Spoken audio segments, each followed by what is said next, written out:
Bugun Qozog'istonda madaniyat va milliy an'analar kuni nishonlanyapti. U umummilliy Navro'znoma 10 kunligiga kiradi. Qozoq xalqining madaniy merosi va urf-odatlarini ommalashtirish doirasida Milliy gvardiya Astana ayollariga Selt yetkazar milliy naqshlari bilan bezatilgan nafis taqinchoqlar tarqatdi. Ta'kidlash lozimki, bu qadimiy urf-odat. Yigitlar Navro'z arafasida erkaklar uchun tayyorlanadigan uyqu ochar taomini hozirlagan qizlarga shunday hadyalar berishgan. Ta'kidlash lozimki, an'anaviy uzuk va bilaguzuklar berilishi poytaxt ayollari ko'nglini ko'tardi.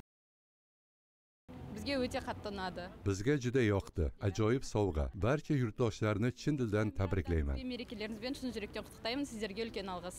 Ko'p rahmat. Milliy gvardiyaga katta rahmat. Qozog'iston xalqini Navro'z bayrami bilan tabriklayman. Navro'z merakasi bilan chin yurakdan qutlaqlaymiz.